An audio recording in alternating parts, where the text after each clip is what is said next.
Hello students, this is Gautam and welcome you to my YouTube channel study spot. और अभी तक हम लोगों ने डिटरमिनेंट का पहला लेक्चर देख लिया और पहले लेक्चर में हम लोगों ने काफी कुछ सीखा इस तरह से कि सबसे पहले हम लोग डिटरमिनेंट के बारे में जाने। ऑर्डर 1, ऑर्डर 2 और ऑर्डर 3 तीनों के बारे में हम लोगों ने जान लिया।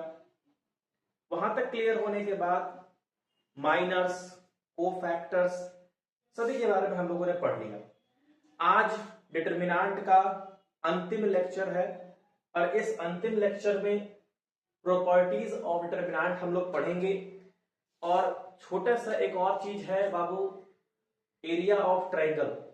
तो एरिया ऑफ ट्रायंगल भी हम लोग पढ़ेंगे और एक है कोलिनियर करने का, तो वो भी हम लोग पढ़ लेंगे। मतलब आज हमें 3 टॉपिक्स पढ़ने हैं। आई होप आप लोग प्रैक्टिस कर रहे होंगे और काफी अच्छा फील कर रहे होंगे। और जैसे जैसे मैं थ्योरी बताते जा रहा हूं आपका सारा क्वेश्चन सॉल्व हो रहा होगा। ठीक है, क्वेश्चन सॉल्व करते रहना। क्वेश्चन सॉल्व करना बहुत ही जरूरी है।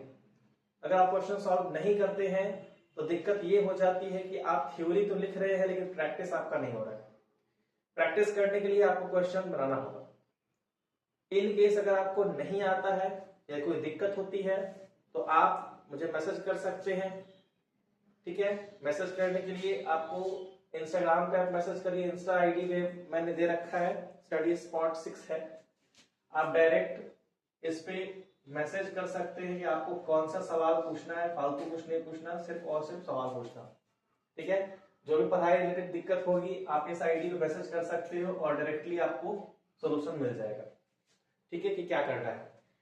तो आई होप कि आपको अब तक सारे वीडियोस मेरे क्लियरली समझ में आ रहे होंगे। तो आज हम इस डिटरमिनेंट का एंड करेंगे। ठीक है, एंड कैसे करेंगे? सो एंड ऐसे करेंगे कि सबसे पहले आज हम इसका प्रॉपर्टीज पढ़ेंगे। क्या पढ़ेंगे बाबू? प्रॉपर्टीज पढ़ेंगे। प्रॉपर्टीज जानने के बाद इसकी कुछ प्रॉपर्टीज है, मैंने नाम दे दिया है 1 2 3, ऐसे भी प्रॉपर्टी का नाम दे दिया है। तो इस तरह से हम लोग आगे बढ़ेंगे और जानेंगे कि क्या क्या बातें आगे चल रही है। तो पहला चीज, ऐसा ये सारी चीजें नहीं भी जानोगे तो भी आप क्वेश्चन सॉल्व कर दोगे। ठीक है, नहीं भी जानोगे तो सॉल्व कर दोगे, लेकिन उसमें क्या है ना कि आपको थोड़ा टाइम लगेगा। और अगर आप पहले से ही सारा प्रॉपर्टी जानते रहोगे तो आप इजी वे में तुरंत सोल्यूशन निकाल सकते हो। क्या सोल्यूशन होगा ये तुरंत समझ सकते हो। चलिए आगे देखते हैं।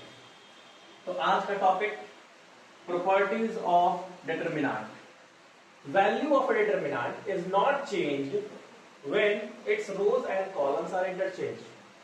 जब रो और कॉलम को हम इंटरचेंज कर देते हैं तब डिटरमिनेंट का वैल्यू चेंज नहीं होता है। अब इसमें क्या लॉजिक है देखिएगा। अगर मान लेते हैं ए, वापस से हम वही लेंगे 1 2 3 4। हम बार बार बोलते हैं कि डिफरेंट एलिमेंट्स हम इसलिए लेते हैं अलग अलग ताकि आपको पहचानने में दिक्कत ना हो। तो 1 2 3 4 मैंने यहां पे ले लिया। अब यहाँ पे क्या है कि a बराबर 1 2 3 4 तो हो गया, कोई दिक्कत नहीं है। आइए इसका हम डिटरमिनेंट का वैल्यू निकालते हैं। इसको डिटरमिनेंट फॉर्म में लिख देते हैं हम लोग सिंपली। जब वैल्यू निकालेंगे तो 1 into 4 minus 2 into 3, 4 minus 6 minus 2। अगर हम इसका क्या बोला है, रो और कॉलम इंटरचेंज कर दीजिए। तो नया कोई मैट्रिक्स मान लेते हैं, रो और कॉलम इसका इंटरचेंज करिए 1 2 3 4। अब समझ में आया कि हम 1 2 3 4 क्यों लेते हैं, ताकि आपको इजीली समझ में आ सके। आइए करते हैं इसका हम लोग डिटरमिनेंट। जब डिटरमिनेंट हम निकालते हैं तो क्या होगा, 1 into 4 minus 3 into 2, 4 minus 6 that is -2। तो हम लोगों ने देखा क्या कि सर आप तो यहाँ ट्रांसपोज कर दिए, तब बाबू वो मैट्रिक्स में ट्रांसपोज था। ठीक है, आई नो कि वो एलिमेंट और रो का ही हम इंटरचेंजिंग किए हैं, वो ट्रांसपोज ही है एक तरह से, लेकिन वो मैट्रिक्स में था। डिटरमिनेंट में हम लोग ये उस टर्म का इस्तेमाल हम लोग नहीं करेंगे। नहीं करने के साथ साथ हम ये भी देखेंगे कि जब हम रो और कॉलम को इंटरचेंज किए फिर भी वैल्यू क्या रह गया, हमारा वही रह गया है। कोई दिक्कत यहां तक नहीं होगा। आइए property number 2, if any 2 rows or columns of a determinant are interchanged then sign of a determinant changes। जैसे बाबू ध्यान दीजिएगा यहाँ पे, सॉरी फॉर द ग्लिच। आइए देखते हैं यहाँ पे a इज इक्वल टू, यहाँ पे एक डिटरमिनेंट दिया गया है 1 2 3 2 3 4 और 0 1 5। b इज इक्वल टू क्या है 2 3 4 1 2 3 0 1 5। ये कैसे मिला जरा ध्यान से देखते हैं। यहाँ पे क्या कहा गया, अगर कोई दो रो या दो कॉलम को हम क्या कर देते हैं, इंटरचेंज। यहाँ पे क्या कर दिया गया, दो रो को इंटरचेंज कर दिया गया, इसको और इसको आपस में क्या कर दिया गया, इंटरचेंज। अब दोनों का हम डिटरमिनेंट वैल्यू निकाल के देखते हैं क्या सही में कुछ चेंजिंग देखने को मिलता है या नहीं मिलता है। तो आइए हम लोग देखते हैं क्या है, देखते हैं यहाँ पे 1 इंटू 3 5 जा 15 minus 4 minus 2 into 10 minus 0 into 4 0 done है। आइए प्लस 3 इंटू 2 1 जा 2 माइनस 15 माइनस 4 11 माइनस 20, ठीक है, plus 6 11 plus 6 17 minus 20 that is आपका आ गया माइनस 3।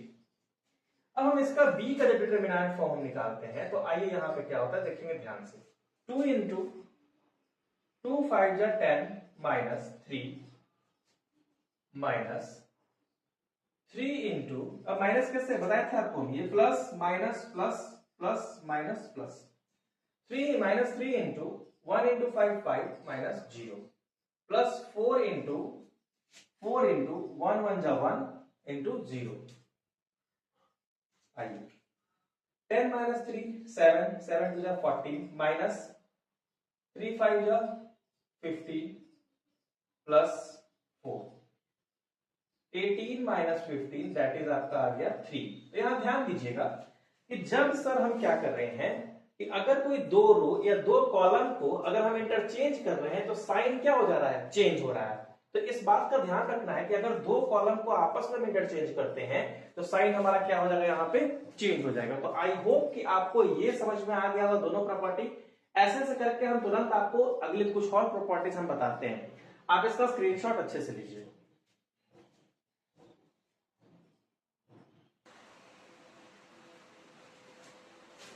Welcome back students. तो अब हम यहाँ पे देखते हैं क्या कि एक यहाँ पे प्रॉपर्टी लिखा हुआ है कि इफ एनी टू रोज और columns are same then the value of determinant is 0। Sir ये प्रॉपर्टी हम लोग क्यों पढ़ रहे हैं, प्रॉपर्टी इसलिए पढ़ रहे हैं कि कुछ क्वेश्चंस को हम लोग यूं देखते ही उड़ा देंगे, ठीक है।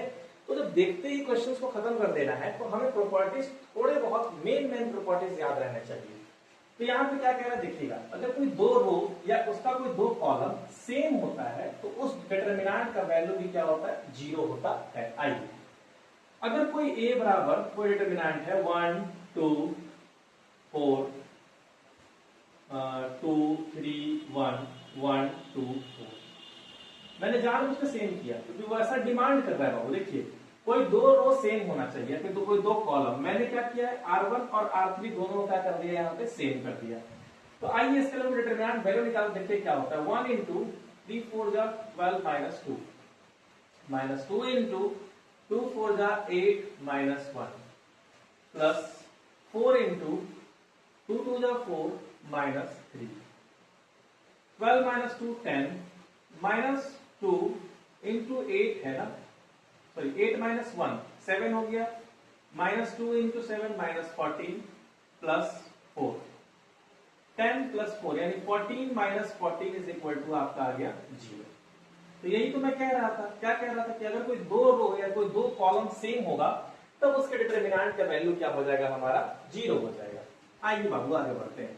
प्रॉपर्टी नंबर 4, अगर कोई मैट्रिक्स में इस प्रकार से दिखाई पड़ता हो, जैसे आपको कह सकता है बाबू ऐसे कि x plus 1 x plus 2 x plus 1 x plus 2 x plus 3 और यहां पे देख 2 3 4 5 6 7 और बोले कि इसको करो अलग अलग। तो आइए देखते हैं कैसे होता है। तो a1 प्लस अल्फा 1 है तो दोनों को अलग अलग इस प्रकार करेंगे, a1 a2 a3 b1 b2 b3 c1 c2 c3 plus plus alpha 1 alpha 2 और अल्फा 3 b1 b2 b3 फिर उसके बाद c1 c2 और C3। इस प्रकार हम लोग चेंज कर सकते हैं। अब इस एग्जांपल को हम लोग कैसे देख सकते हैं, देखिए ध्यान से।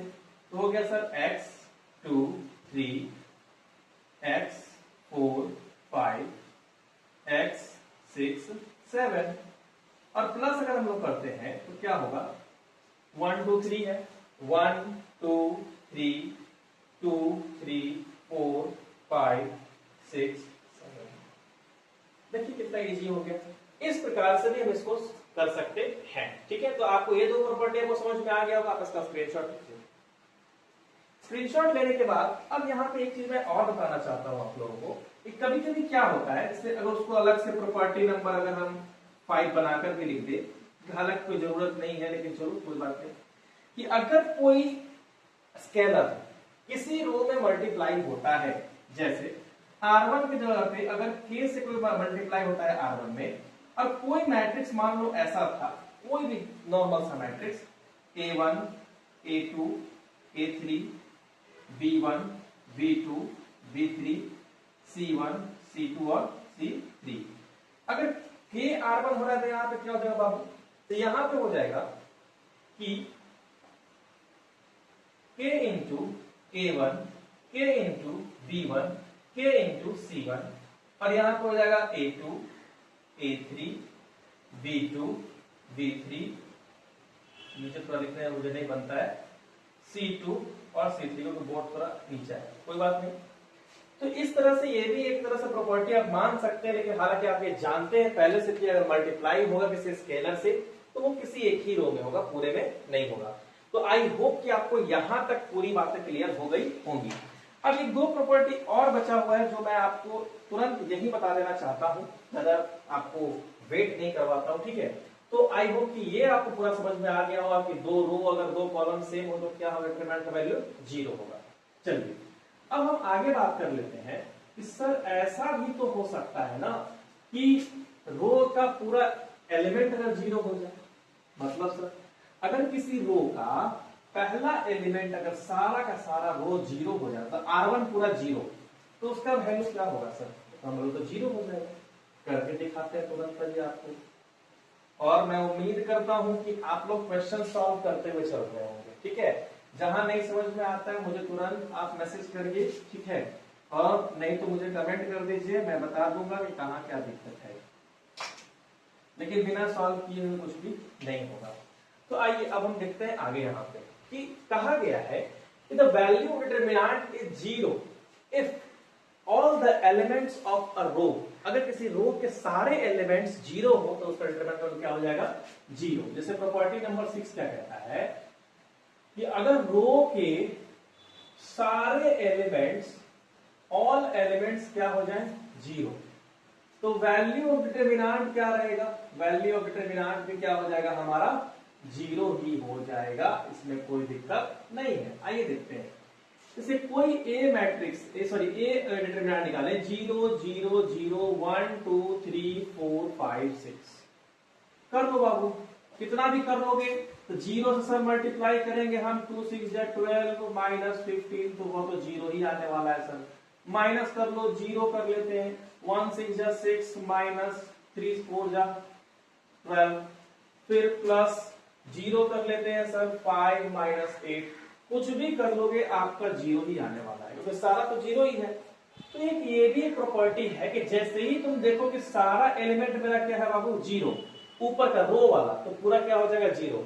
या फिर आपको कह सकता है कोई दो अगर 0 है, तो अगर ऐसा क्वेश्चन आ जाए जिसमें 2 ही 0 है तो निकालना और आसान है। कैसे आसान है, जैसे मान लो कि अगर एलिमेंट है ये 0 1 2 3 4 5 6 7, अगर आपका प्रेजेंस ऑफ माइंड काम करता है, ठीक है, तो आप सीधे कह सकते हो सर ये तो 0 0 हो गया, ये प्लस था, ये माइनस था, ये प्लस था, ये तो खत्म हो गया, सीधा क्या निकाल देंगे 1 इंटू ये वाला सर 2 3 जा 6 माइनस 6 सॉरी 2 6 जा 12 माइनस 5 3 जा 15, दैट इज सर -3 आपका आंसर हो गया।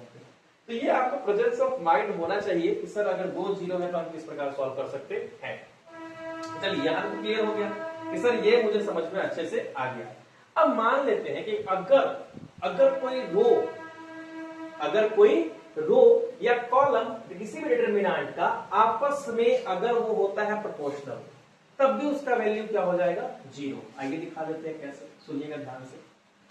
कहता है यहां पे कि अगर कोई दो रो या कॉलम डिटरमिनेंट का if 2 rows or columns of a determinant is proportional, then the value is 0। कैसे, ये देख लेते हैं यहां पर ध्यान से कि सर अगर ऐसा होगा तो फिर क्या होगा। तो आइए कर देते हैं। अगर कोई ए मैट्रिक्स एक दे दिया है 1 2 3 4 5 6, डन है सर। अब हमको इसका आइडेंटिकल बनाना है, मतलब प्रोपोर्शनल करना। देखिए इससे हम प्रोपोर्शनल करेंगे, जैसे 2 4 6। अगर ये है तो क्या होगा सर, अगर ये है तो क्या होगा सर, आइए देख लेते हैं। तो सर अभी अभी आप पढ़ाए थे, हम बोले क्या, वही वाला सर जो अभी यहाँ पे हम लिख के पढ़ाए थे कि R1 में अगर कोई स्केलर से गुना होता है तो वो स्केलर बाहर आप निकाल सकते हैं। हम बोले बिल्कुल निकाल सकते हैं। तो आइए सर यहाँ पे हम निकाल ही लेते हैं। हमें निकाल लीजिए। कैसे, देखिए सर इससे हम 2 कॉमन निकाल रहे हैं, इससे हम क्या कर रहे हैं 2 कॉमन निकाल रहे हैं। 2 कॉमन निकाल लिए तो 1 2 3 4 5 6 और 1 2 3। अब अभी जस्ट हम पढ़े हैं कि अगर कोई दो रो सेम हो जाए, अगर कोई दो रो क्या हो जाए, सेम हो जाए, तो उसका वैल्यू क्या होता है, 0 होता है। तो आंसर क्या आपका आ गया, 0 आ गया। तो आई होप कि आपको यहां तक सारा प्रॉपर्टी क्लियर हो गया होगा। ठीक है, इसको मैं फिर से बता दूं, ठीक है कोई बात नहीं। आप नॉर्मल इसको सॉल्व करिएगा तो भी 0 ही आएगा। मैंने प्रॉपर्टी सॉल्व किया, अभी प्रॉपर्टी मैंने बताया था क्या कि अगर दो रो के एलिमेंट सारे सेम हो जाए तो उसका वैल्यू क्या होता है, 0। इसलिए मैंने क्या कर दिया, 0। चलिए, तो फिलहाल के लिए आपको यहां तक ये तो क्लियर हो गया सर कि डिटरमिनेंट का क्या क्या वैल्यू होता है, डिटरमिनेंट की प्रॉपर्टीज क्या क्या होती है। इस पे जाइए और जा करके सारे क्वेश्चंस को सॉल्व करिए। ठीक है, आपसे क्वेश्चन सॉल्व होंगे, घबराना नहीं है, प्रॉपर्टीज को सॉल्व करिए। ठीक है, सॉल्व करने के बाद अब इसका अगला टॉपिक जो होने जा रहा है वो है आपका एरिया ऑफ अ ट्रायंगल। क्या होने जा रहा है, एरिया ऑफ अ ट्रायंगल। तो आई होप कि आपको यहां तक सारे प्रॉपर्टी अच्छे से क्लियर हो। तो आप एक बार इसका स्क्रीनशॉट लीजिए। अब तुरंत हम आपके सामने एक नया slide area of a triangle लेकर के आ रहे हैं। स्क्रीनशॉट लीजिए।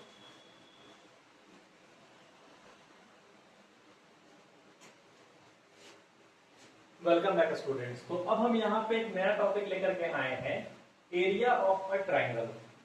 तो एरिया ऑफ अ ट्रायंगल जिसका वर्टिसेस है x1 y1 x2 y2 x3 y3 किस प्रकार दिया गया, जरा यहाँ ध्यान से देखते हैं कि x1 y1 x2 y2 और x3 y3 को किस प्रकार दिया गया है, यहाँ पे देख लेते हैं। तो ये है ट्रायंगल का शेप जिसको हम एरिया यहाँ पे कहेंगे, एरिया कहेंगे। Area is equal to modulus of 1/2, modulus of 1/2 into x1 into y2 minus y3 plus x2 into y3 minus y1 plus x3 into y1 minus y2। याद करने में ये बहुत ही आसान है क्योंकि सारा का सारा क्या चीज है, प्लस में। और लिखा जाता है इसको स्टैंडर्ड फॉर्म में इस तरह से, ध्यान दीजिएगा, ये जानना बहुत जरूरी है कि modulus of 1/2 x1 x2 x3 y1 y2 y3 1 1 1, ये आपका एरिया ऑफ ट्रायंगल है। लेकिन सर एक बात बताइए, अगर हम इसको सॉल्व करते हैं तो आइए सॉल्व करते हैं। देखिए सर यहाँ पे x1 into y2 minus y3, y2 minus y3, हम बोले कोई दिक्कत नहीं सर। अब इससे इस तरह सॉल्व करते तो आप जानते ही हैं कि सर ये प्लस होता है, ये माइनस होता है, ये प्लस होता है, हम बोले हाँ। तो माइनस x2 इंटू, अब आइए x2 से माइनस कर दिए तो क्या हो गया, तो ये खत्म, यानी y1 minus y3, y1 minus y3 plus x3 कर दिए, और x3 प्लस में क्या होगा y1 minus y2, y1 minus y2। बिल्कुल सही सर, ये हो सकता है। हम बोले हाँ बिल्कुल हो सकता है। तो सर आप यहाँ प्लस क्यों लिखे? आया है माइनस, आप लिखे प्लस।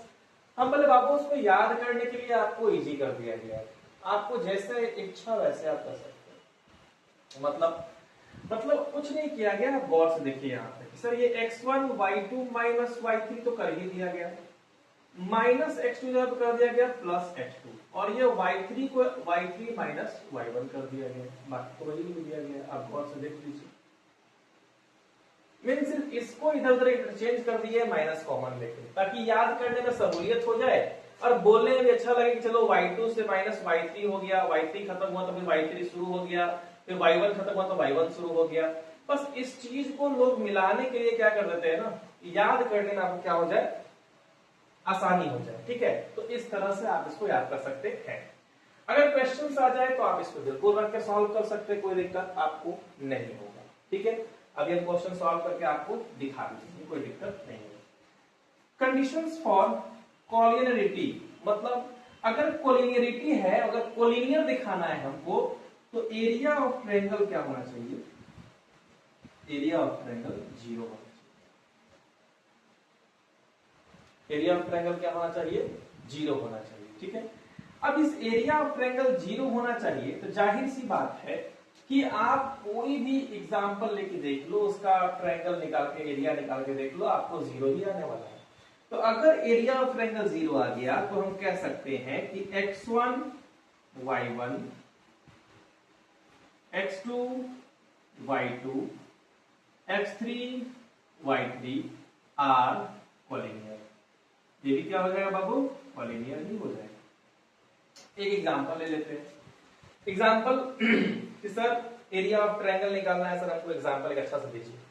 तो पहले आप ये समझिए अच्छे से क्या था एरिया ऑफ ट्रायंगल में, जिसका vertices x1 y1 x2 y2 x3 y3 था। मॉडुलस के थ्रू हम लोग इसको निकालते हुए आगे चले गए। कंडीशंस फॉर कोलिनियरिटी क्या दिया गया है? कोलिनियर होने के लिए क्या है कि एरिया ऑफ ट्रायंगल हमारा क्या होना चाहिए बाबू? 0 होना चाहिए।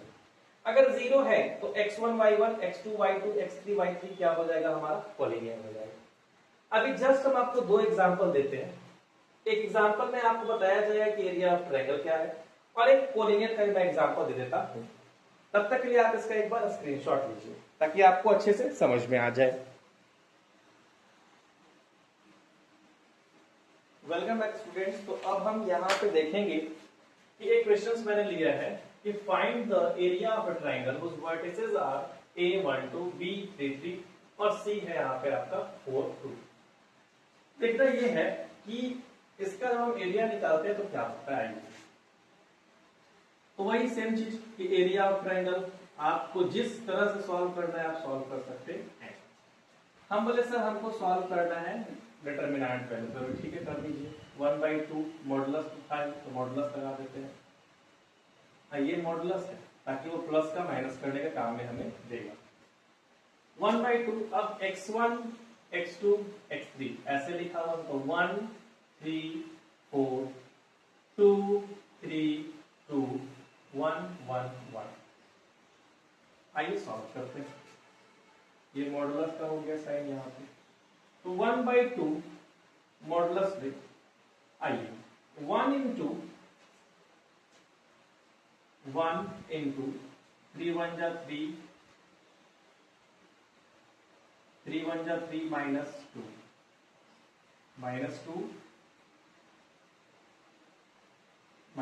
3 1 जा 3 माइनस 4, कोई दिक्कत नहीं। प्लस 1 इंटू 3 2 जा 6 माइनस 12। अब मॉड क्यों लेते हैं बाबू? क्योंकि एरिया कभी भी नेगेटिव नहीं होता है। 1/2 अगर नेगेटिव आगे भी गया तो उसको पॉजिटिव करना पड़ता है कि एरिया कभी नेगेटिव नहीं होता है। 1 इंटू 3 माइनस 2 1 तो 1 ही रह गया, minus 2 into 3 minus 4 minus 1 plus 2 हो गया, प्लस यहाँ पे माइनस 6 डन है। Mod 1/2 1 plus 2 3 minus 6 mod 1/2 into minus 3 that is -3/2। Mod में एरिया जो निकलेगा तो क्या हो जाएगा 3/2 यानी 1/2 square metre. Welcome back students. तो ये है आपका कोलिनियर के लिए। किसके लिए बाबू? कोलिनियर के लिए। 3 पॉइंट दिए हुए हैं, आइए इसको हम सॉल्व करके देखते हैं। तो क्या हो जाएगा कि यहाँ पे area of triangle is equal to modulus of 1/2 अब -8 2 -4 -8 2 -4 3 -2 3 -2 और 1 और 1 1 1। जब इसको सॉल्व करने जाएंगे तो सॉल्व जब हम करेंगे, ये मॉडुलस का भी है हम, ठीक है, ध्यान रहे ये मॉडुलस का है, ये डिटरमिनेंट का है। तो आइए मॉडुलस ऑफ 1/2 इंटू -8 इंटू, देखिए ध्यान से, तो -2 -1 डन है सर, कोई दिक्कत यहाँ तक नहीं है, हो गया ना। -2 और यहाँ पे क्या हो गया 1 इंटू 1 1 -1।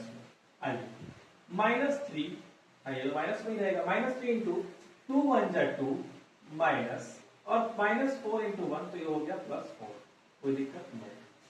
अब है -1 इंटू 2 1 जा 2 माइनस 4 2 जा 8, दोनों प्लस में है, क्योंकि ये पहले माइनस में है तो क्या यहाँ पे हो जाएगा 8 माइनस में ही रहेगा। ये हो गया आपका मॉडुलस।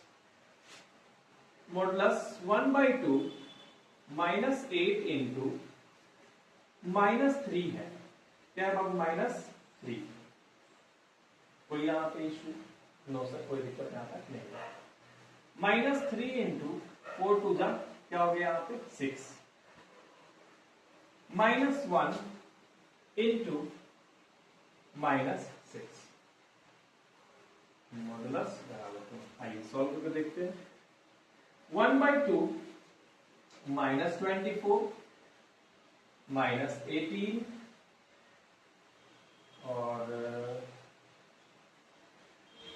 -18 और +6।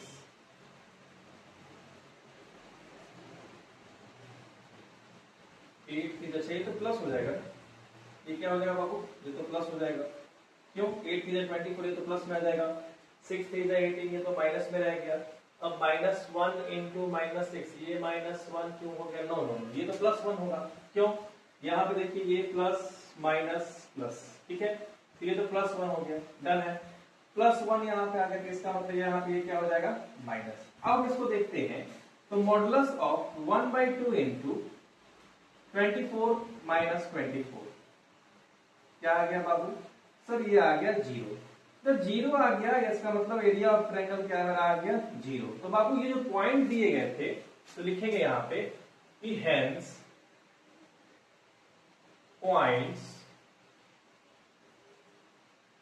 -8 3 2 -2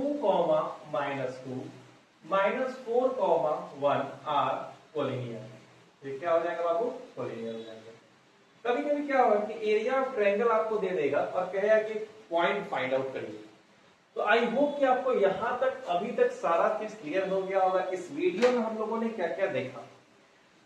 इस वीडियो में प्रॉपर्टीज ऑफ डिटरमिनेंट के बारे में हम लोग जाने। प्रॉपर्टीज जानने के बाद हम लोगों ने उस पर कुछ क्वेश्चंस को देखा, एरिया ऑफ ट्रायंगल देखा और कोलिनियर वाला भी देखा। तो इस लेक्चर के बाद डिटरमिनेंट का थ्योरी और उससे जुड़े हुए प्रैक्टिस क्वेश्चंस पूरे खत्म हो चुके। मैट्रिक्स थोड़ा सा लंबा था, ठीक है, इसलिए उसमें वीडियोस 10 बन चुके। डिटरमिनेंट का शॉर्ट है और आपको जानने लायक आपके सिलेबस के अनुसार ही इस वीडियो को मैंने बनाया।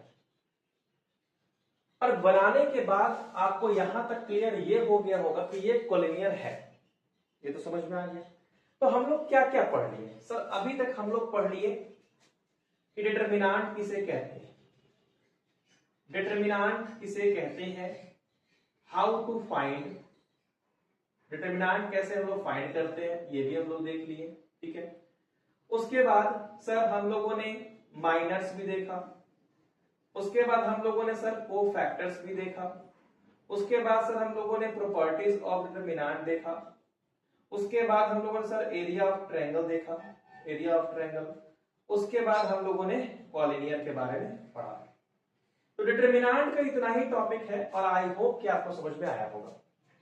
ठीक है, इसके अगले लेक्चर में हम एडजॉइंट और इनवर्स, जो कि आपको पहले ही पढ़ा दिया गया है, उसके बारे में हम जानेंगे। तो आई होप ये वीडियो आपको बहुत अच्छा लगा होगा, और अगर आपको अच्छा लग रहा है तो अपने दोस्तों को जो पढ़ाई कर रहे हैं उनको शेयर करिए।